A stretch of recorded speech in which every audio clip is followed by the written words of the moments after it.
Bonjour et bienvenue à notre célébration de ce matin. Nous célébrons notre Seigneur, nous célébrons sa présence, nous célébrons la vie qu'il nous donne.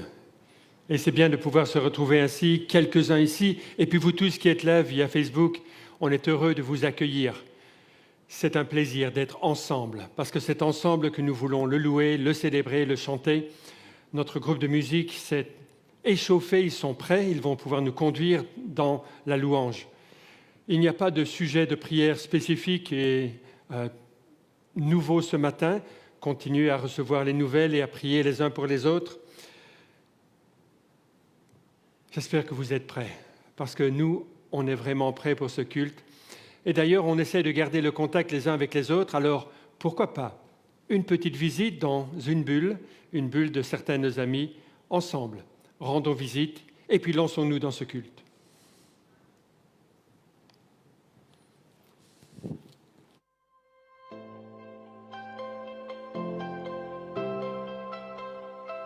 Eh bien voilà, je suis avec Guy et Betty et ça me fait tellement plaisir de les voir aussi. Alors on va aussi leur demander, ben voilà, vous êtes dans ce confinement depuis bien longtemps. Comment est-ce que s'est passé votre confinement? Bon, ça se passe bien. Voilà. À part deux grosses chutes. À part les chutes, oui. Oui, toute l'église, on a prié pour toi après cette première énorme chute. Mais tu en as refait une il y a une dizaine de jours. Oui. Ah. Ici à l'intérieur, ici devant la fenêtre. C'était juste là, on va jeter un coup d'œil quand même. Hein. Juste là et en tombant sur le métal, la grille de métal. Oui. Oh là là là là. Les coins de... Ouais. Et puis le coin ici, cogner la tête. Là, on revient sur vous. Mais ça commence à aller mieux. Oui, ça va mieux. On met tous les jours, iridoïde, 3 fois par jour. Des massages, voilà. Ouais. Et toi Guy, comment se passe ton confinement? Oh ben moi, En faisant le masseur. tout va bien. Tout va bien. Moi, En faisant les massages. Tout va bien? je me promène 5 jours avec le chien. Voilà. Non, 5 fois par jour. 5 fois par Pas jour. 5 jours. Voilà, et comme ça, tout le monde connaît un petit peu le chien qui est là. Ben oui. Pilou. Ouais. Oui. Ah oui, c'est un brave. Oh oui, ça. Est-ce que vous avez un encouragement ou peut-être une exhortation pour les frères et sœurs de l'Église? Ah, on les aime bien, on pense à eux tous les jours et on prie, voilà. Surtout pour les plus âgés et alors on dit pour les jeunes en même temps parce qu'on les connaît moins, on connaît moins leur nom. Eh oui, Voilà. c'est sûr. Ben, ça fait plaisir de vous voir et je suis sûr que tout le monde sera content de voir que vous allez bien. On cite toujours hein, Liliane, Marie, Denise, et Marie Marie. et Victor, ah oui, ça. Ah oui. Et puis Lisette Lisette, et souvent. André et Marie-Thérèse. Ouais. Et encore la famille Marin. C'est bien, c'est tout ce groupe qui se réunissait autour des tables le dimanche. Voilà. Ah, oui. Et on se réjouit de pouvoir reprendre une tasse de café ensemble. Ah, Oui, mais ça quand elle ira, hein, parce que non, oui. pas trop vite, parce que j'ai pas envie de retard. Et Covid. Alors quand on en parlera ou que tout le monde sera vacciné, on verra bien. Voilà. Si le vaccin fait bien son effet. Ben, en attendant, nous vous remettons nos meilleurs vœux pour 2021. Ah ben nous aussi, à tout le monde aussi là-bas, parce que j'ai pas téléphoné à tout le monde. Hein, Oui, le aussi à GSM est téléphoner. presque en panne. ouais. Eh bien, que le Seigneur vous bénisse.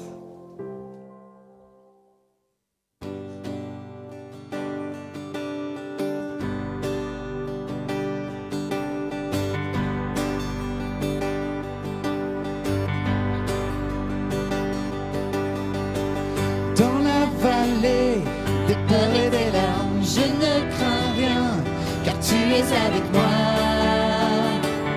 Oui, tu es avec moi.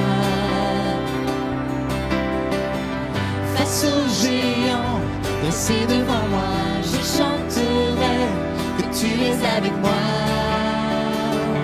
Oui, tu es avec moi.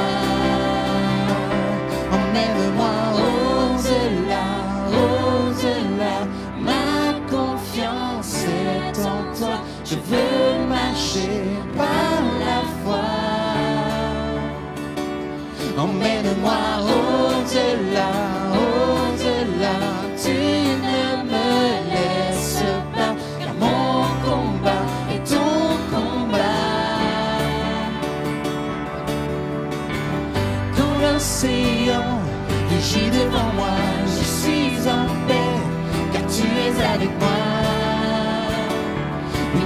es avec moi. Emmène-moi au-delà, au-delà. Ma confiance est en toi. Je veux marcher par la foi. Emmène-moi au-delà, au-delà. Tu ne me laisses pas, car mon combat est ton combat.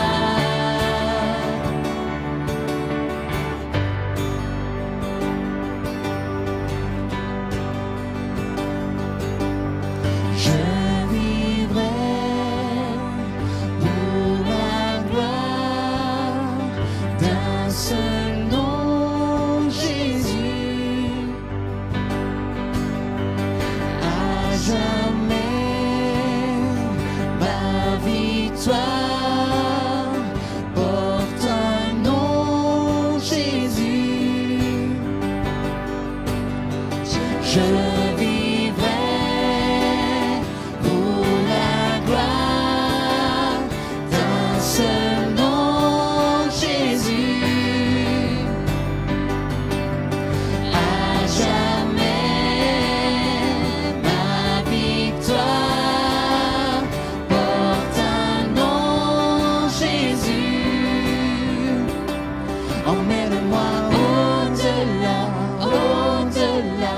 Ma confiance est en toi. Je veux marcher par la foi.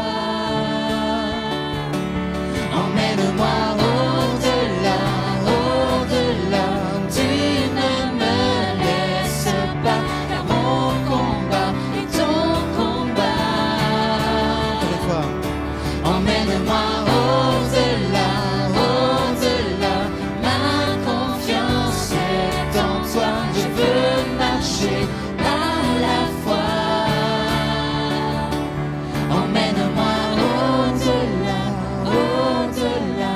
Tu ne me laisses pas, car mon combat est ton combat.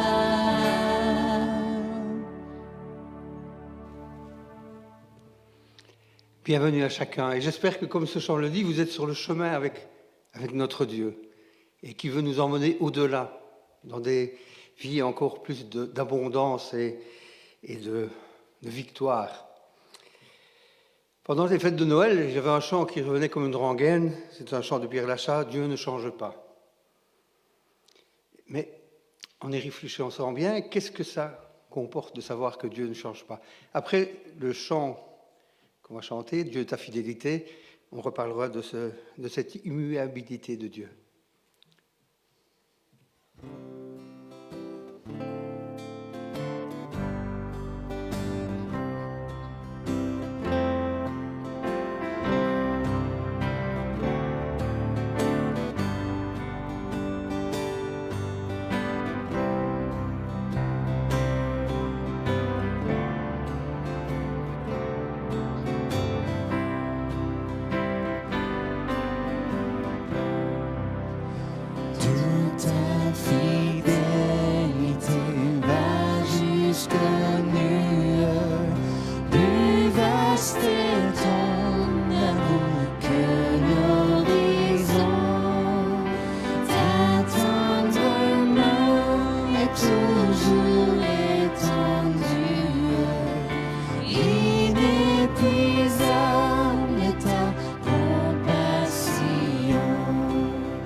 joie et ton pardon en abondance.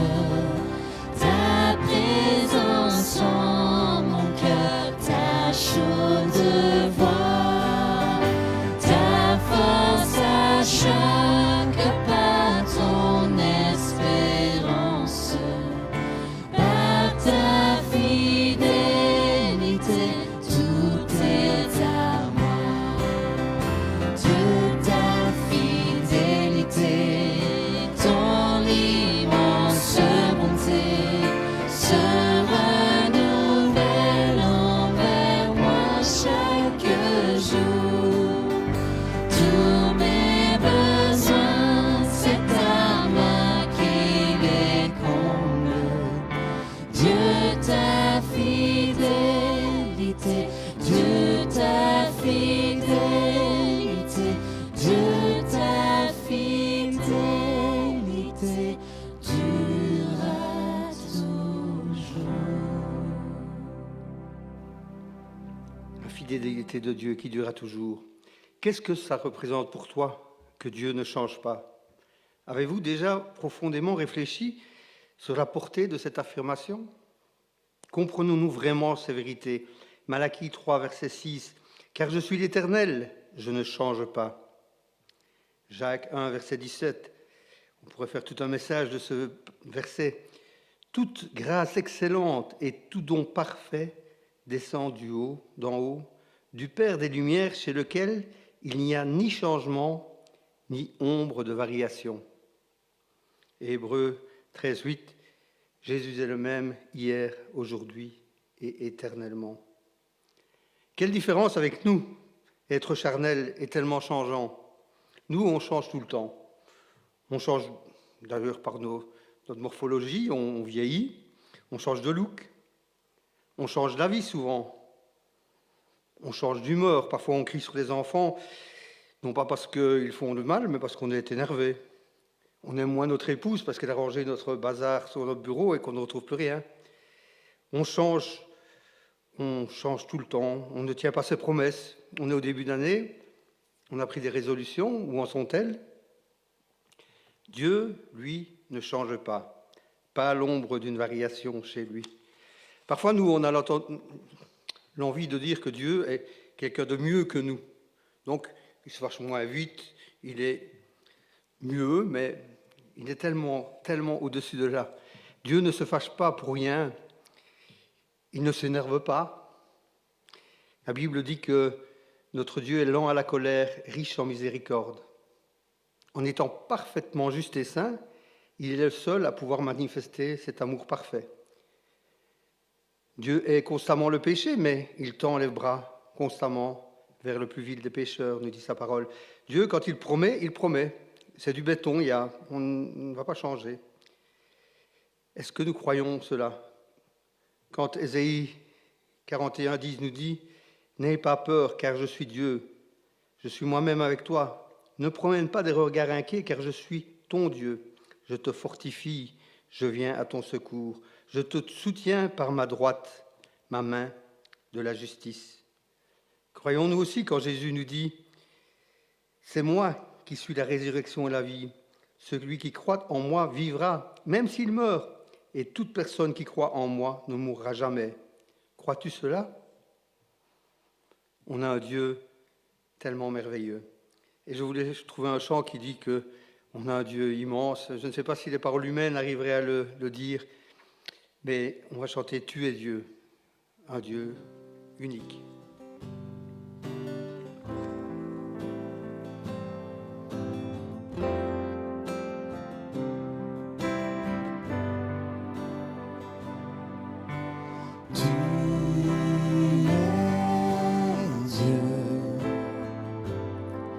Au milieu de nos prières, roi des cieux.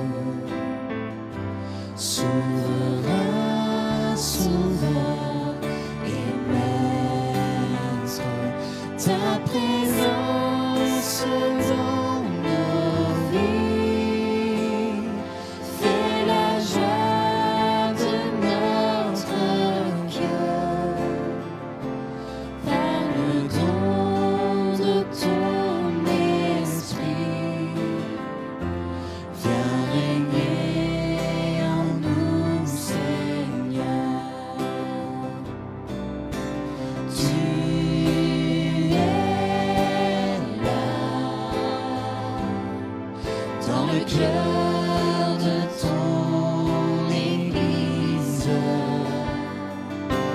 Au-delà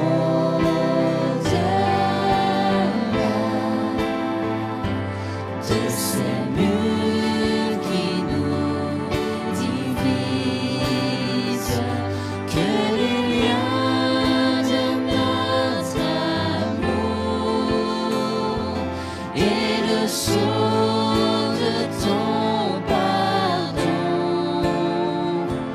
qu'ils reflètent chaque jour la puissance de ton nom. Notre Père, que ton règne s'établisse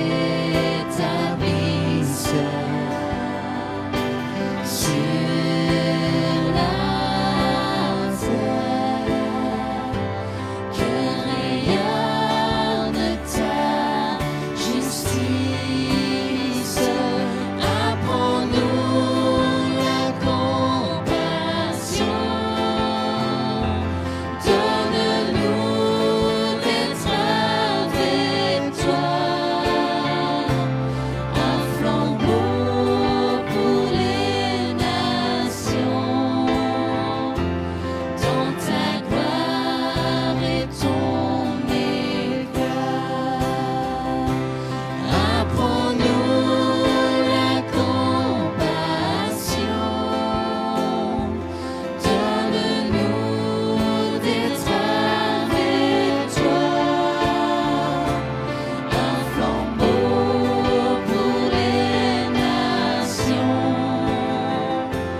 dans ta gloire et ton éclat, dans ta gloire et ton éclat, dans ta gloire et ton éclat. Dieu est là, Dieu est partout à la fois. Et maintenant que nous allons tourner nos regards vers lui dans la prière, je vais vous tendre la main. Tendez la main à quelqu'un d'autre. On est loin, d'accord, mais Dieu est avec nous. Et avec celui qui est seul, comme avec celui qui est à côté de son épouse, en train de regarder le culte, comme à ceux qui sont en famille, Dieu est là. Prions les uns pour les autres et remettons cette rencontre entre les mains du Seigneur. Seigneur, tu es le Dieu omniprésent. Et nous savons que tu es auprès de nos sœurs qui sont seules ou de nos frères qui sont seuls. Que tu es auprès de ceux qui t'invoquent.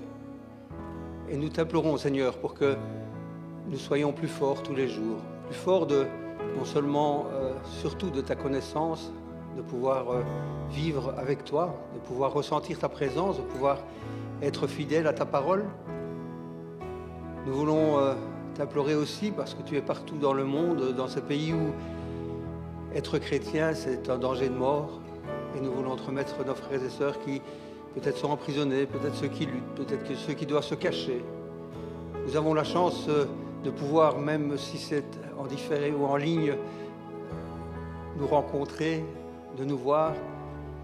Tu es le Dieu qui est vivant dans nos vies, par ton esprit. Et nous t'implorons pour que cet esprit nous fortifie, nous fasse sentir ta présence ce matin.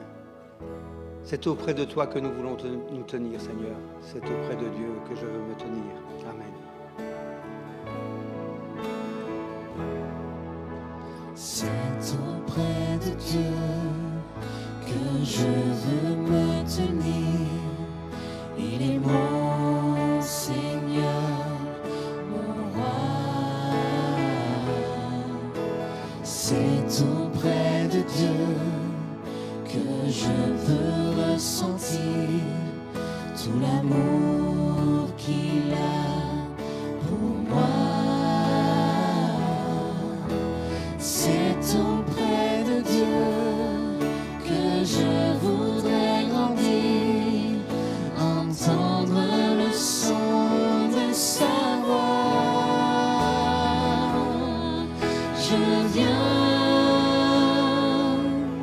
Je viens devant le trône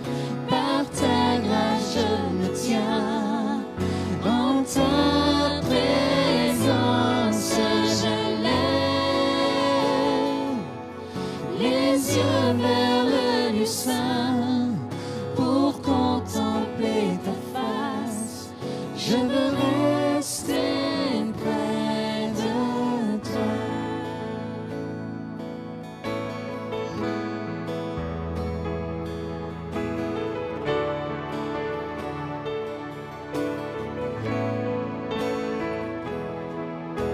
C'est auprès de Dieu que je veux me tenir. Il est mon Seigneur, mon roi. C'est auprès de Dieu que je peux ressentir tout l'amour qu'il a pour moi. C'est auprès de Dieu que je voudrais grandir, entendre le son de sa voix. Je viens devant le trône, par ta grâce je me tiens, en ta présence je lève les yeux vers le lieu saint pour contempler ta face. Je veux rester près de toi.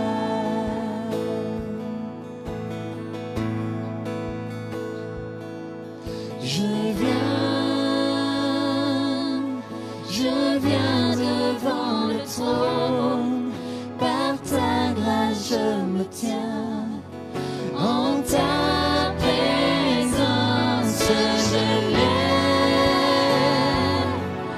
les yeux vers le lieu saint pour contempler ta face. Je veux rester près de toi. Je veux rester près de toi. Par ta grâce, je me tiens près de toi. Je lève les yeux vers le lieu saint. Par ta grâce.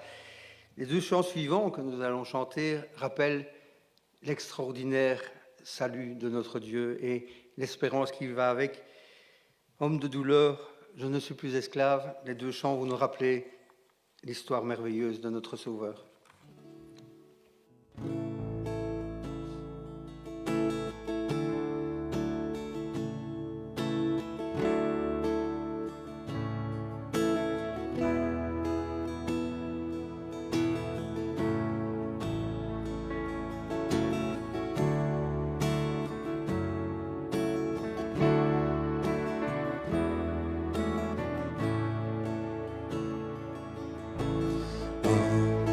De douleur, fils de Dieu, trahi par les siens, le fardeau de notre péché sur Jésus fut posé.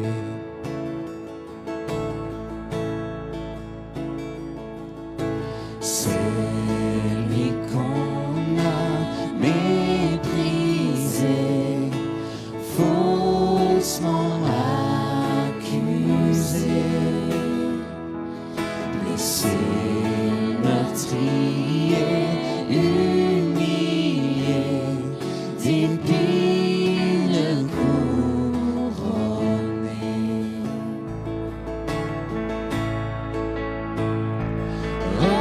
Cette croix, ma rédemption, où ton sang coula pour moi, que mon âme s'écrie, Alléluia, gloire et honneur à toi seul.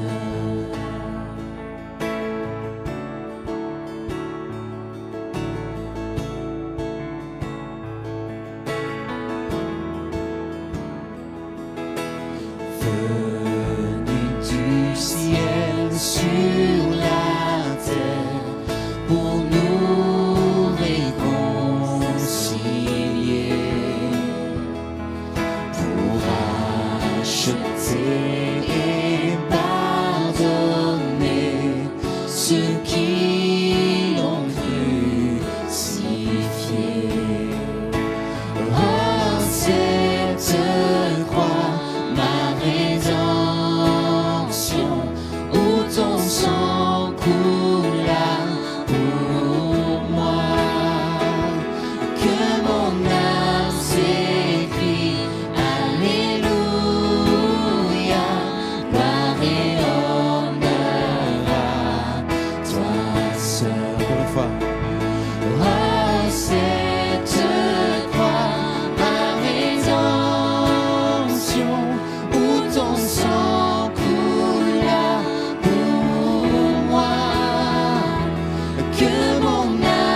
le sang précieux que Christ a versé, le péché vaincu, son emprise n'est plus.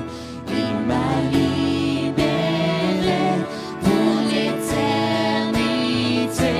Ma dette est payée, elle est effacée par le sang précieux que Christ a versé, le péché vaincu, son emprise n'est plus.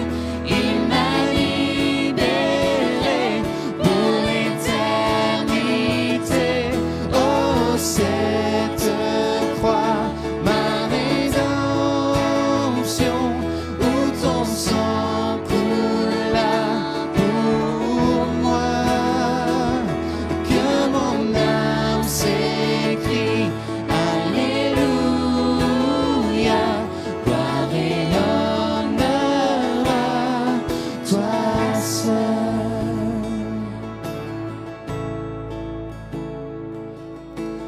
La pierre a été roulée, oh vois le tombeau vide.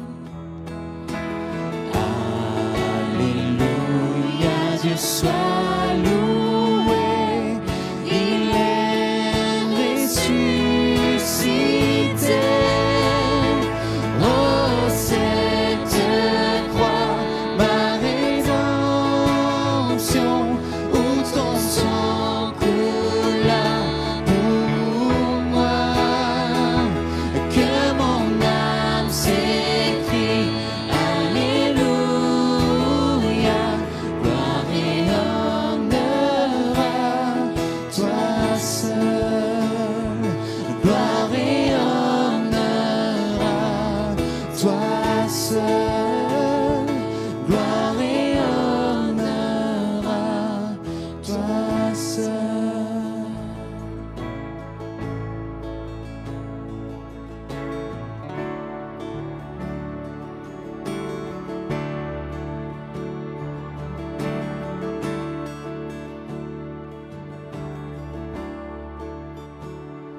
Tu m'as ébloui par tes mélodies, tu m'entoures d'un chant d'amour,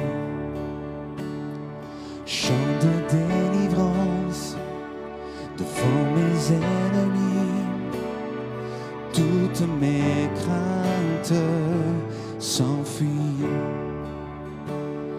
Je ne suis plus esclave de la peur. Je suis enfant de Dieu.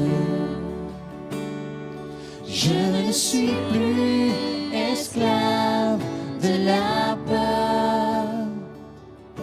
Je suis enfant de Dieu.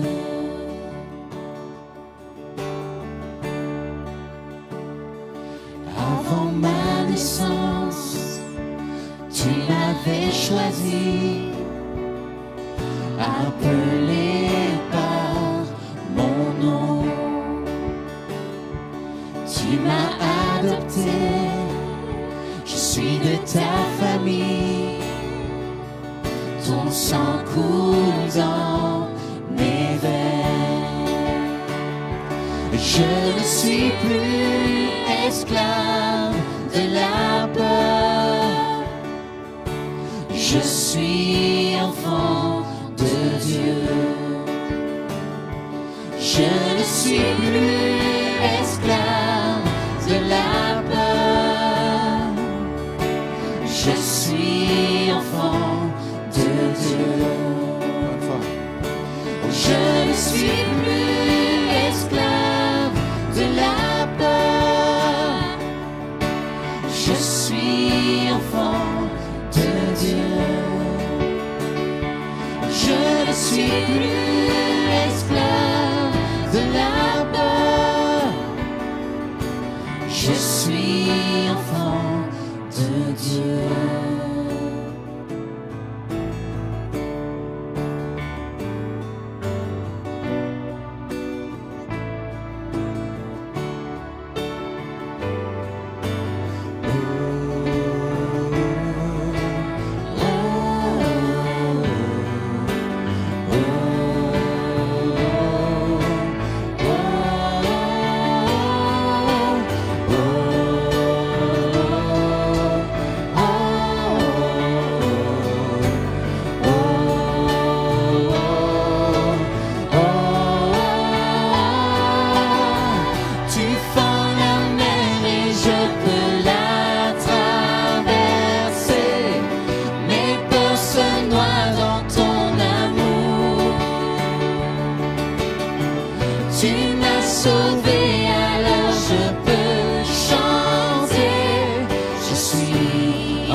Tu fends la mer et je peux la traverser.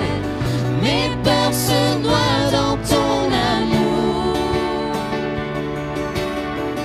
Tu m'as sauvé, alors je peux chanter.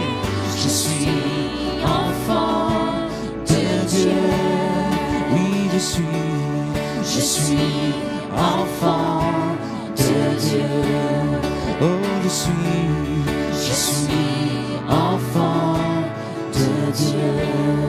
Oui, je suis enfant de Dieu.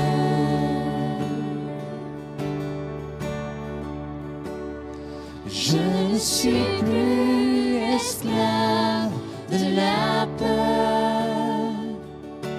Je suis enfant de Dieu.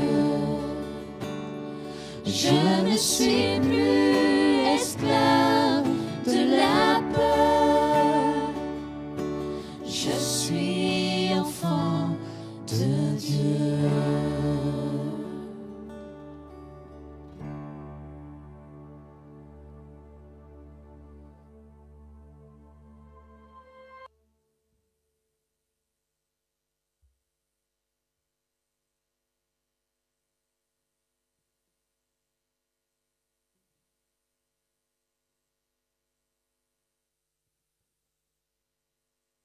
Eh bien, quel chant, quelle transition. Je ne suis plus esclave de la peur. Et ce sera un petit peu notre thème aujourd'hui. J'ai d'ailleurs intitulé le message « Même pas peur ». Jean Chrysostome, un des pères de l'Église il y a bien longtemps, s'est isolé dans une montagne, les montagnes qui sont tout près d'Antioche, pour tenter de pouvoir s'approcher de Dieu, pour méditer plus profondément, pour ne pas être dérangé par la vie du monde. Il était, vers 373, devenu ermite. Il cherchait à connaître Dieu de mieux en mieux. Après ce temps d'isolation, il est revenu un peu plus dans la vie normale. Il avait dû quitter cet ermitage parce qu'il était peu bien dans sa santé. Mais rapidement, il a été relancé et on l'a nommé patriarche d'une des plus grandes villes. Et là, à Constantinople, il faisait ce qu'il pouvait, mais il était vraiment animé d'un zèle profond. Et il désirait voir l'Église changer, la société changer. Et donc, il s'est antagonisé l'impératrice de l'époque, l'impératrice Eudoxie. Si vous cherchez un nom, voilà un bien intéressant, Eudoxie. Il a dès lors été isolé sur l'île de Patmos. Il a passé là quelque temps, et puis, il a été quelque peu pardonné, si on veut, il est revenu, mais il en a remis une couche, et il a eu un deuxième exil. Et alors qu'on lui annonçait cet exil, il a dit, et j'aimerais vous lire sa réponse, « Qu'ai-je à craindre? Serait-ce la mort? Mais tu sais que Christ est ma vie, et que mourir me serait un gain. Ou bien serait-ce l'exil?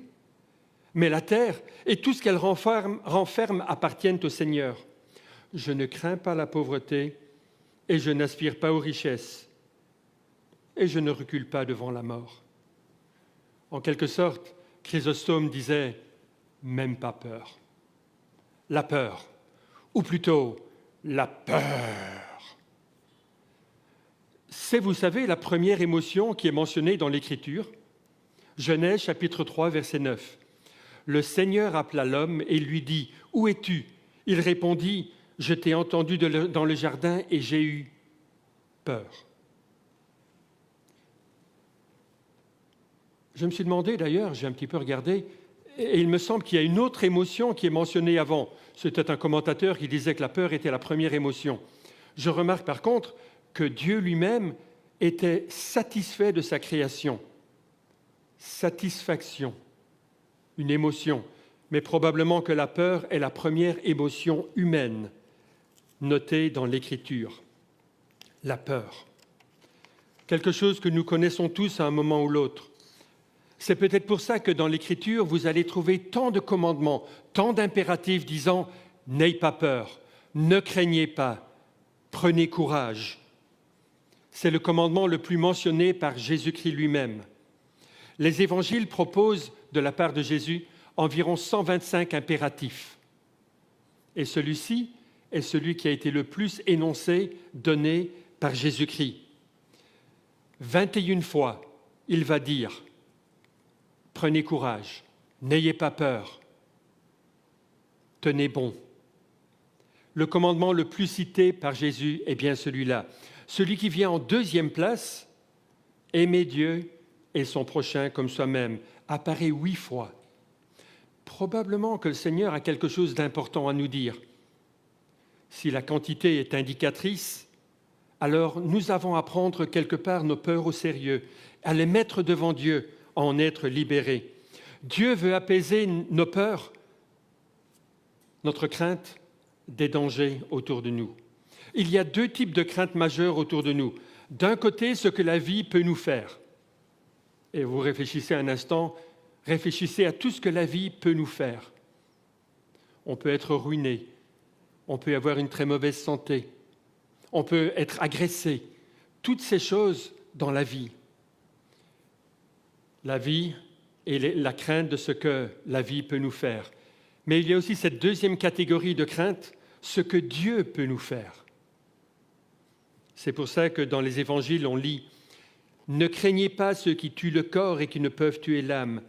Craignez plutôt celui qui peut faire périr l'âme et le corps dans la géhenne. » Il s'agit de Dieu. Ayons une plus grande crainte de Dieu encore que des choses que la vie peut nous faire.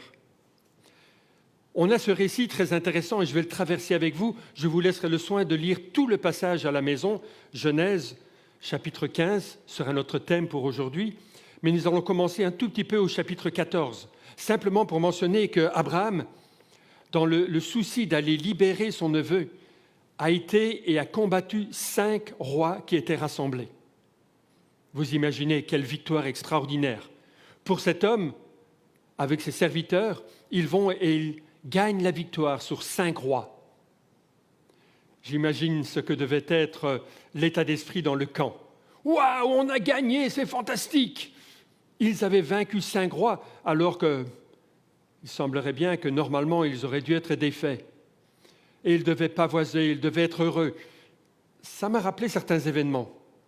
Je me souviens de la fois où l'équipe que j'aime un peu plus, l'équipe d'Anderlecht, avait été et avait humilié le Standard dans le chaudron de Sclessin.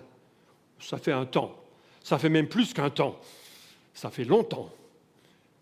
Mais on était passé de 0,1 à 0,2 à 0,3 et on était tellement heureux. Et puis à un moment, je me suis dit, peut-être que ce n'est pas si bien que cela. Parce que quand on humilie un adversaire, à la prochaine rencontre, il revient doublement motivé. Il vient pour obtenir vengeance. Et probablement qu'Abraham a dû avoir le même genre de réflexion. Se dire, aïe, qu'est-ce qui va se passer maintenant? Oui, j'ai défait les 5 rois, mais que va-t-il se passer? Vont-ils revenir avec une armée plus forte? Vont-ils conclure une alliance? Vont-ils engager des mercenaires? Abraham était un homme contre 5 rois. Et c'est peut-être pour ça qu'entre la fin du chapitre 14 et le début du chapitre 15, on a comme un blanc. On a l'impression qu'il manque quelque chose. Et probablement qu'Abraham a commencé à s'inquiéter de ce que les 5 rois allaient faire, de la riposte qu'ils étaient loisibles d'organiser. Qui était-il, Abraham? Un homme, simplement, un étranger dans le pays, esselé dans le pays. Oui, il avait ses serviteurs, mais c'étaient les seules ressources qui étaient les siennes. Et la réponse à la crainte d'Abraham se trouve en Genèse, chapitre 15, verset 1er. Après cela, la parole du Seigneur parvint à Abraham dans une vision. « N'aie pas peur. N'aie pas peur, Abraham. Je suis moi-même ton bouclier. Ta récompense sera grande. » Abraham vient d'avoir une grande victoire et Dieu lui dit « N'aie pas peur. » Probablement qu'il avait commencé à se tracasser et Dieu lui dit n'aie pas peur, je suis moi-même ton bouclier. Dieu va apaiser notre crainte pour l'avenir aussi. C'était la deuxième crainte dans le cœur d'Abraham, et je crois que le passage nous le montre. Abraham n'avait pas de fils, pas de descendance, mais pourtant Dieu, est-ce qu'il n'avait pas dit qu'il allait multiplier Abraham et faire de lui une grande nation? Et le berceau qu'ils avaient préparé il y avait tant d'années, il était là, toujours vide. Personne dans ce berceau. Ils avaient tenté d'avoir un fils d'une manière détournée, mais ce n'était pas le fils de la promesse. Dieu avait dit, je ferai de toi une grande nation. Et alors que les années passaient, je ne sais pas comment Abraham vivait chaque anniversaire, quand on lui amenait la galette anniversaire. Est-ce qu'il se disait, encore une année sans la réalisation de la promesse, encore une année sans le fils que Dieu m'avait promis, encore une année où nous sommes seuls, Sarah et moi. Et il semble ici que tous ces doutes reviennent entre le chapitre 14 et le chapitre 15 dans le cœur d'Abraham. Oui, je suis seul, je suis sans défense. On va venir m'ossir, me tuer, me détruire. Oui, je suis seul et les promesses que Dieu a faites sont toutes fanées. Oh, je les ai reçues fraîches, épanouies. Mais après toutes ces années, les promesses sont fanées et elles sont là, courbant la tête. Il n'y a plus rien. Non seulement Abraham est-il sans fils, mais quand enfin il reçoit un fils, qu'est-ce que Dieu fait? Dieu lui dit, prends ton fils, ton unique, monte sur la montagne et sacrifie ton fils. Parents, est-ce que vous pourriez concevoir un instant de sacrifier votre fils, votre fille? Un seul moment? Oh, il y a des moments où on leur couperait bien la tête. Mais on ne ferait jamais consciemment cet acte de prendre son enfant, de monter sur la montagne, de le déposer sur l'autel et de planter le couteau. Et pourtant, c'est ce que Dieu demande à Abraham. Prends ton fils, ton unique, monte sur la montagne.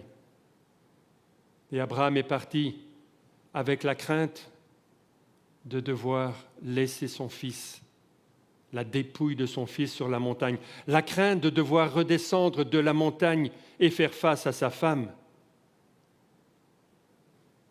la crainte de voir les promesses de Dieu se dissiper. Mais en même temps, il y avait dans son cœur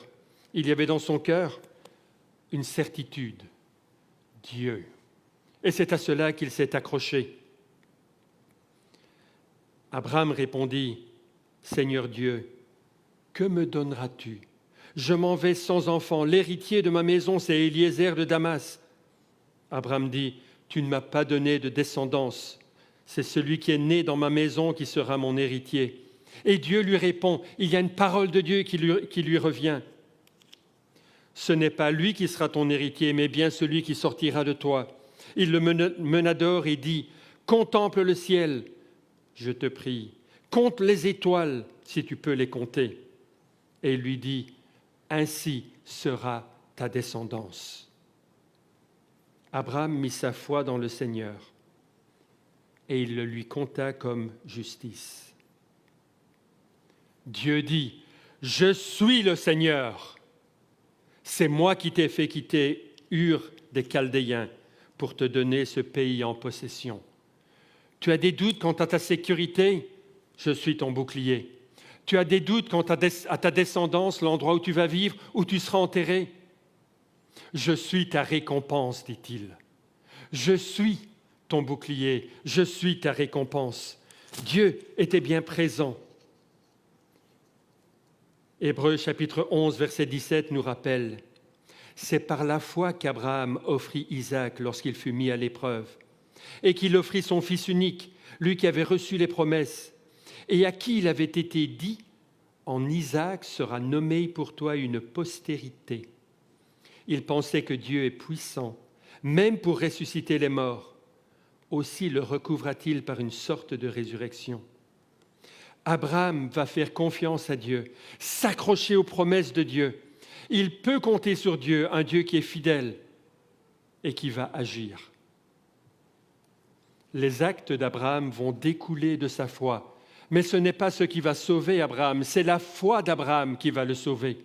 Ces actes sont l'expression de sa foi.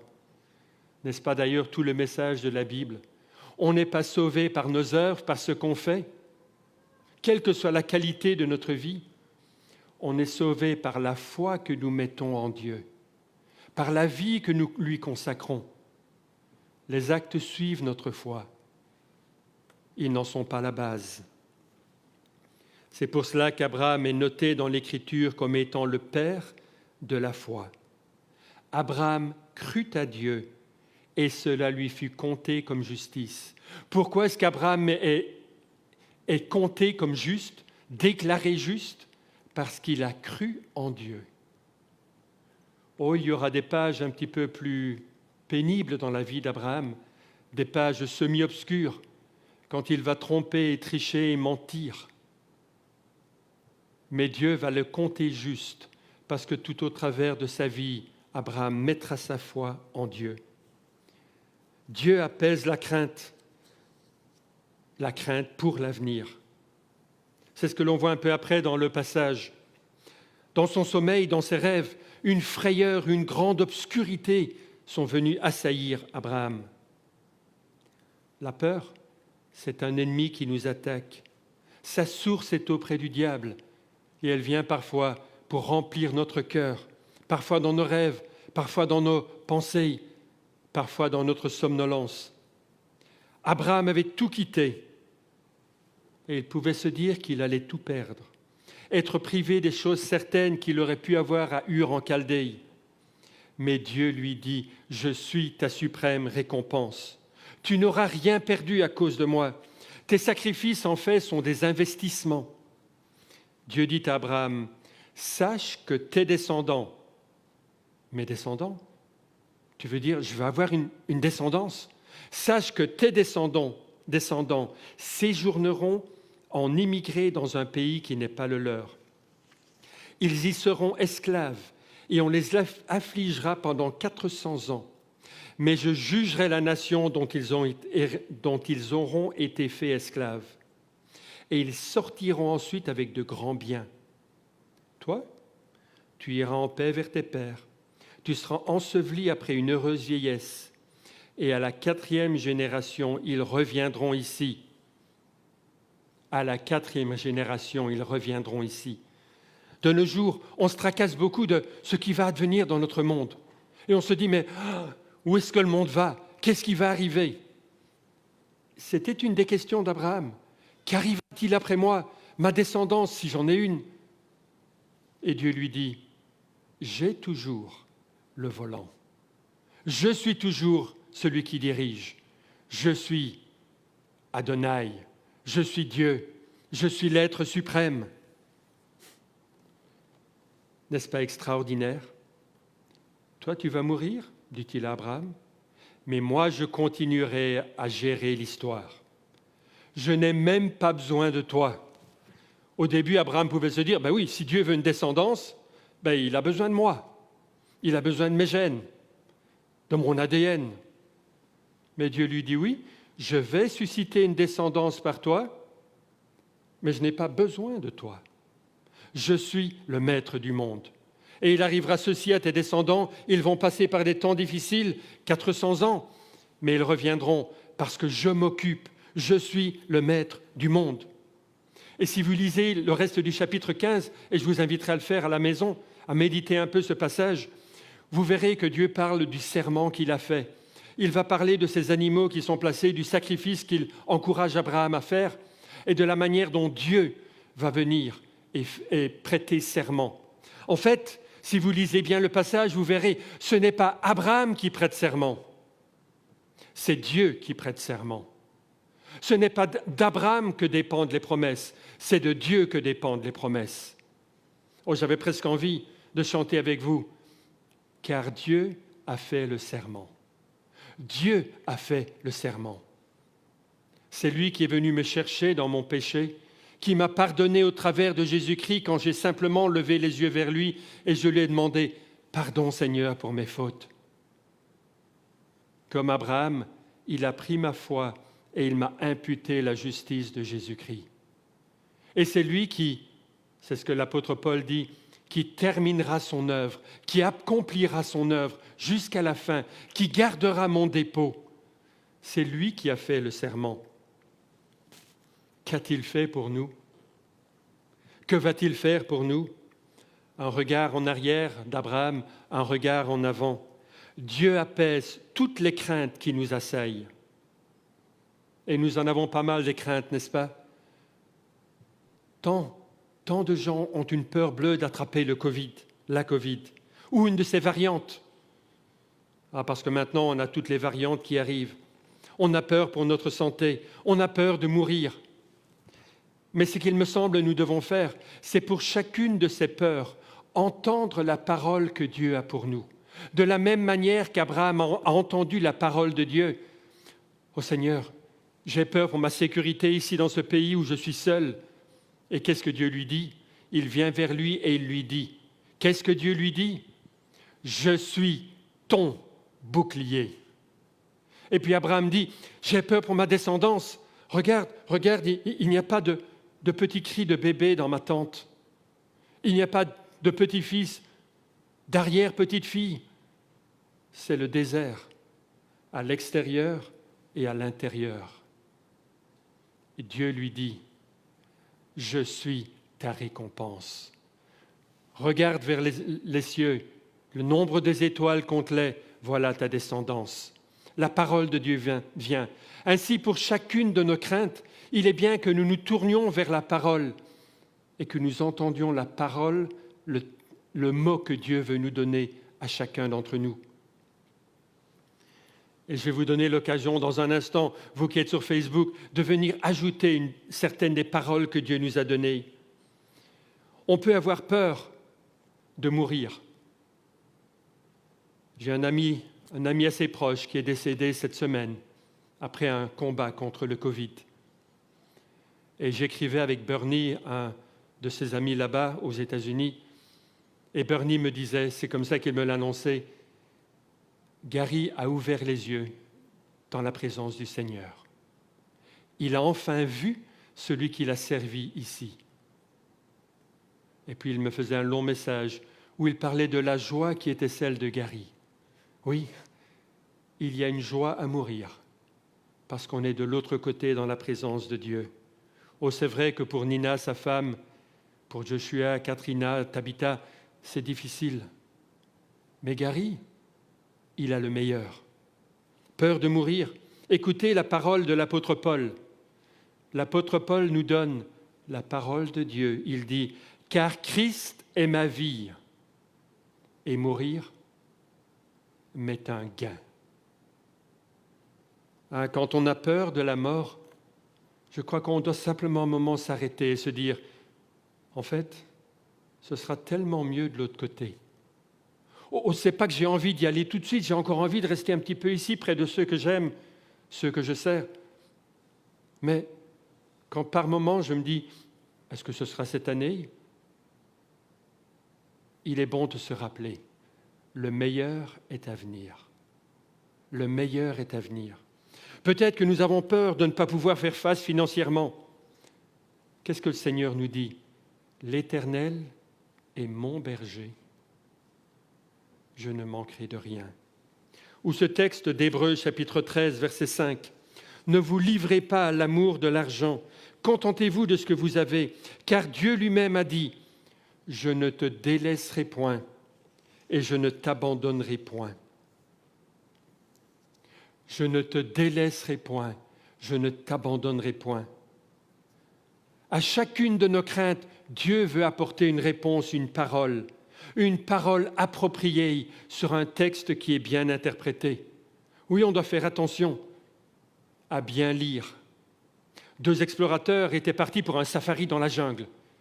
Et ils étaient là, ils étaient sur un petit chemin. Et tout à coup, surgit devant eux un énorme et féroce lion.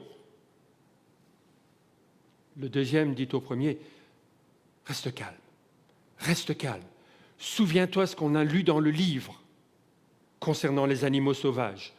Il faut le regarder fermement dans les yeux. Et le lion se calmera et partira. Alors, regarde-le fermement dans les yeux. Et le premier dit à l'autre, oui, j'ai lu le livre, toi tu as lu le livre, mais est-ce que le lion, il a lu le livre? Les promesses, nous devons bien les entendre. Elles sortent du livre de Dieu, de sa parole. Bien les comprendre, bien les interpréter, bien les appliquer. Je vais vous demander, à vous qui êtes nos amis sur Facebook, de partager avec nous certains des versets, certaines des paroles que Dieu nous donne pour répondre aux craintes que nous connaissons. Vous pouvez le taper rapidement.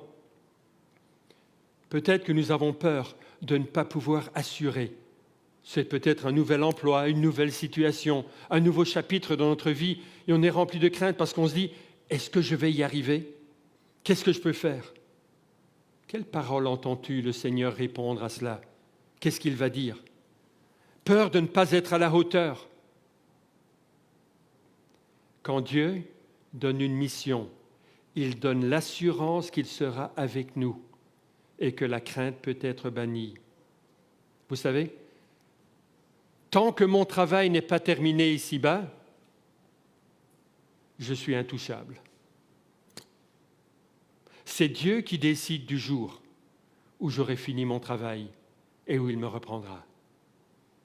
Je repensais à Bruce Willis dans ce film, Incassable.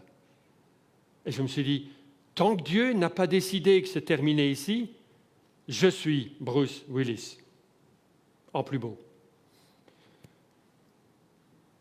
Incassable, intouchable. Peut-être que l'on a peur de ne pas pouvoir tenir bon.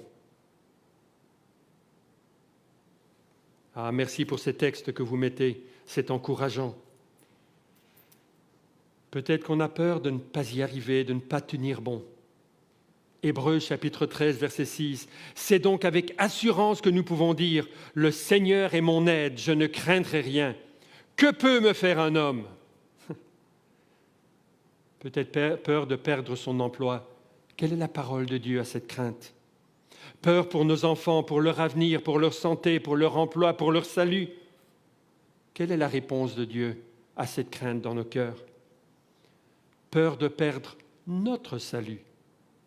Notez bien, quand on dit « j'ai peur de perdre mon salut », et je me souviens d'une dame âgée qui venait régulièrement chez nous et qui avait une telle peur. Elle avait d'ailleurs tellement peur d'avoir offensé Dieu, d'avoir commis le péché impardonnable, qu'elle s'est retrouvée dans une section psychiatrique à l'hôpital, tellement l'angoisse était forte. Oui, j'ai peur de perdre mon salut, mais vous savez, ça n'a jamais été mon salut. C'est le sien qu'il m'a donné. Oui, si c'était le mien, je pourrais le perdre, mais c'est le sien qu'il me donne. C'est Dieu qui me donne le salut.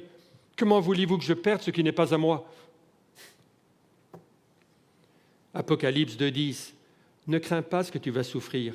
Voici, le diable jettera quelques-uns de vous en prison afin que vous soyez éprouvés.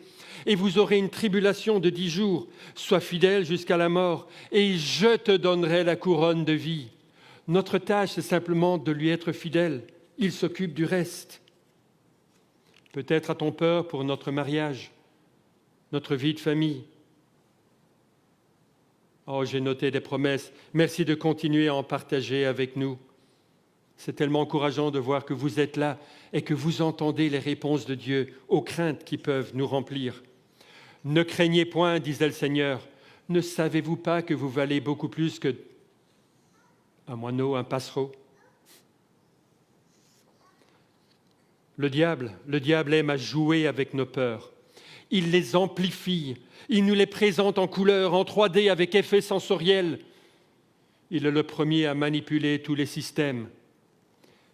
Le diable, c'est comme s'il prenait une loupe et qu'il la mettait sur nos craintes, sur nos peurs. Tout à coup, elles sont amplifiées. On se tracasse, et d'après les statistiques, on se tracasse en majorité pour des choses qui n'arriveront jamais. Je ne me souviens plus de la statistique. Il me semble que c'était vers 90% de nos craintes sont pour des choses qui n'arriveront pas ou sur lesquelles nous n'avons aucune emprise. « Oh, je me tracasse, est-ce qu'il va pleuvoir demain ?» Tracasse-toi tant que tu veux. Il va pleuvoir ou il ne pleuvra pas. Et tu ne pourras rien y changer. Tu peux même faire à la maison ta danse de la pluie, ça ne changera pas grand-chose. Dans la trilogie de Batman, il se concentre sur le thème de la peur, de nos peurs les plus profondes. Et le mauvais dans le film va utiliser un genre de gaz pour faire ressortir ses peurs.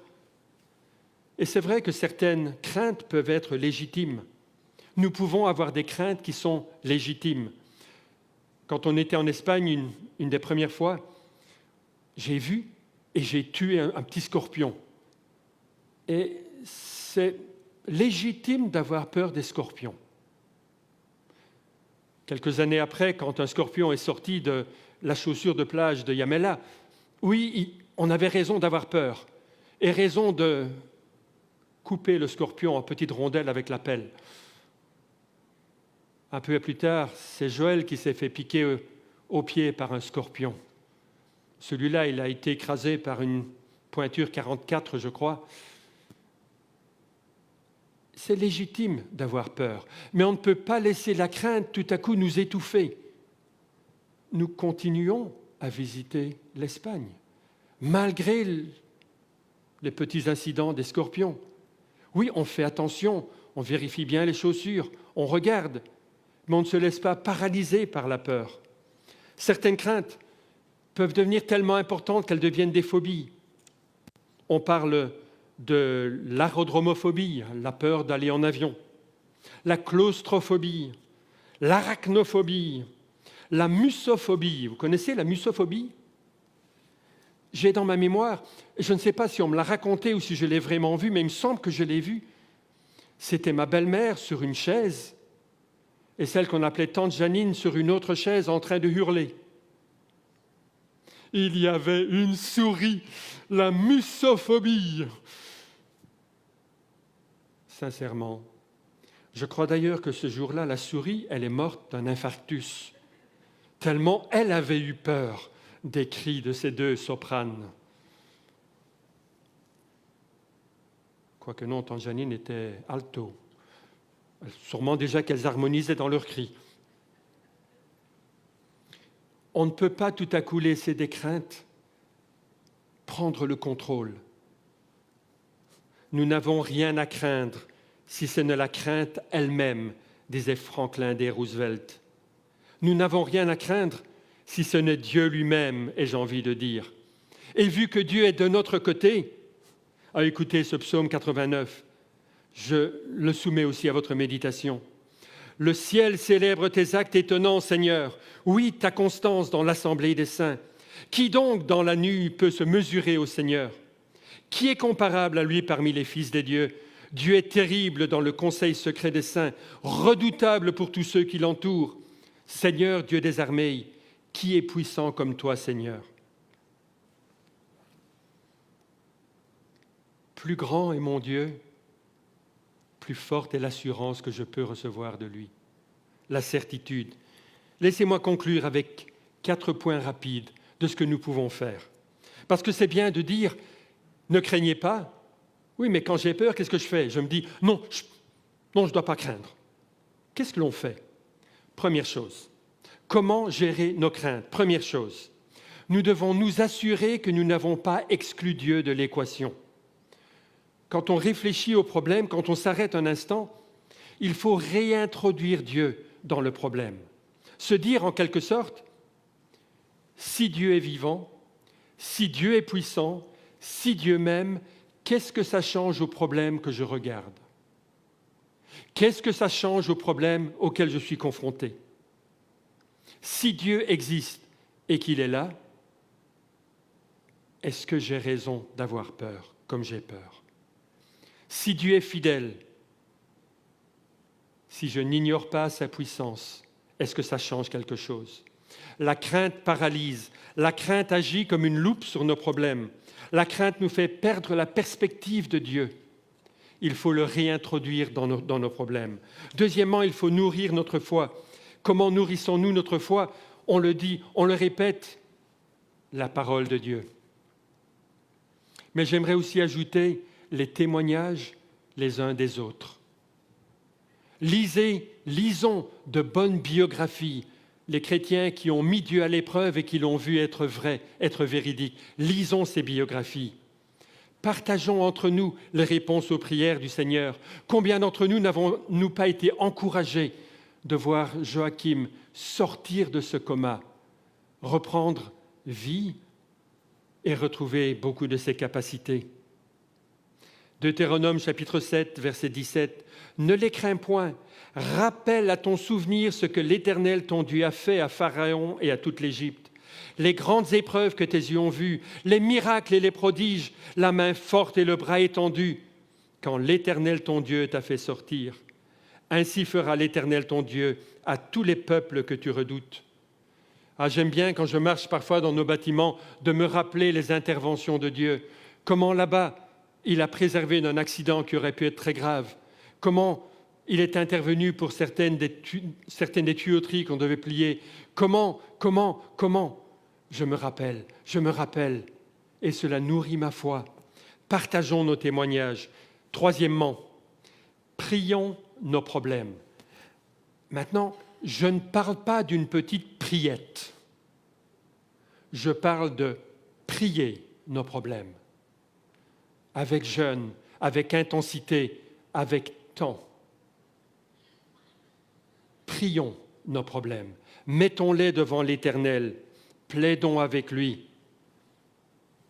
La plus grande crainte, la crainte la plus légitime, va trouver bouclier dans la prière.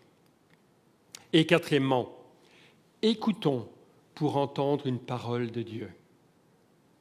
Quand la crainte surgit, et c'est l'exemple que je vois avec Abraham, quand la crainte a rempli le cœur d'Abraham, il a écouté et Dieu a répondu et lui a donné une parole. Est-ce que nous aussi, nous pouvons faire la même chose? Je terminerai avec ces exemples. Je me souviens quand Julie, il y a bien des années, pas celle qui est ici, mais une autre, avait été impliquée dans un accident très grave. Elle était entre la vie et la mort, et nous étions en train de prier, de plaider devant Dieu. Et ce jour-là, je me suis mis à genoux, je vois encore le divan bleu, et j'ai commencé à prier. Et je priais, je déversais mon cœur devant Dieu. Et puis tout à coup, c'est comme si Dieu m'avait dit, c'est bon, j'ai entendu. Elle va sortir du coma, ça va aller. J'ai voulu continuer à prier, mais non, le Seigneur me disait, ça y est, c'est bon. Oh, ça n'arrive pas chaque fois comme ça. J'ai commencé à prier pour Joachim, mais le Seigneur ne me disait rien. Je n'entendais pas cette voix. D'ailleurs, on a prié pendant des jours, des semaines. Et puis c'est quand vraiment il a pris un virage très négatif, on parlait déjà de débrancher les machines. Je me souviens que je me suis mis à prier. Et puis tout à coup, le Seigneur m'a dit, arrête, ça va aller. Tout à coup, une paix énorme m'a rempli. Oh, on ne peut pas se fier à nos sentiments parce que nos sentiments sont manipulés par tant de choses. Mais très souvent, j'entends la réponse du Seigneur par une parole de la Bible. Je réfléchis, je reçois et je suis rempli de confiance. La peur peut être vaincue et c'est ce que je vous souhaite à chacun. 2021, même pas peur.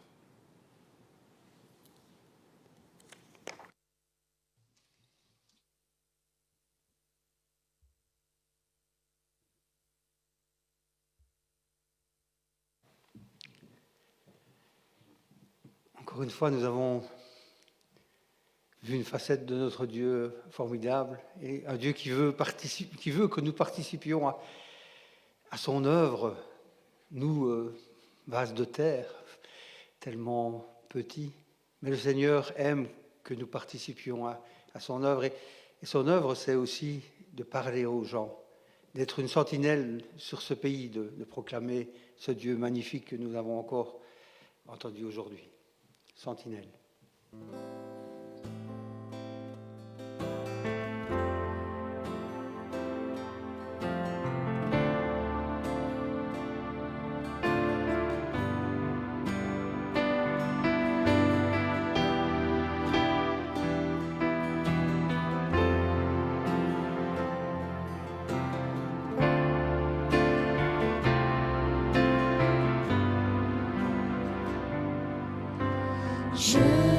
suis vivant, dit le Seigneur.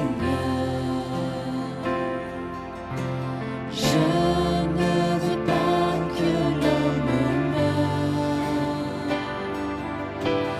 Revenez à moi de vos mauvaises voies, et je guérirai vos cœurs blessés.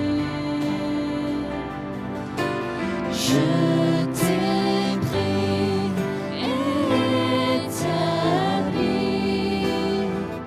comme sentinelle sur le pays.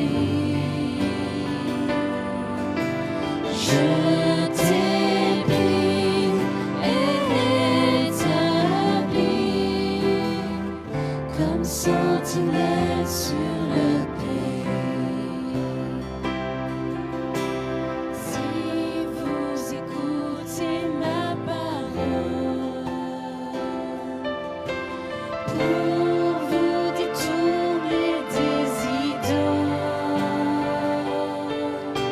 je pardonnerai et vous délivrerai de tous les maux dont vous souffrez. Je t'ai pris et établi comme sentinelle sur le pays. Je t'ai pris et établi comme sentinelle sur le pays. Parle à ceux qui sont dans la nuit, convainc-les de changer de vie, préviens-les du danger qui les frappera quand l'ennemi les surprendra. Je t'ai pris et établi comme sentinelle sur le pays. Je t'ai pris et établi comme sentinelle sur le pays. La trompette sonne, peuple dérouté, il est encore temps de se lever. Je t'ai pris et établi comme sentinelle sur le pays. Je t'ai pris et établi comme sentinelle sur le pays. Comme sentinelle sur le pays. Comme sentinelle sur le pays.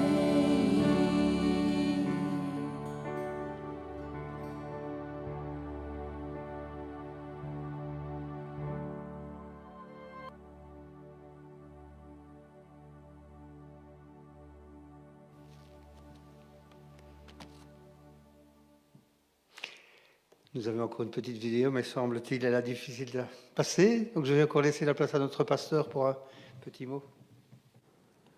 Nous avons entendu cette semaine qu'un frère précieux de l'église de Libramont, l'église qui est très souvent avec nous pour ses cultes, s'en était allé auprès du Seigneur, Claude, 51 ans. Et nous voulons vous assurer, frères et sœurs de Libramont, que nous sommes avec vous, avec cette famille qui est endeuillée. Sachant que pour Claude, oui, c'est mieux de l'autre côté, mais pour vous, vous êtes dans la douleur et nous partageons votre douleur. Nous voulons prier pour vous et vous assurer de tout notre soutien. Que Dieu vous garde.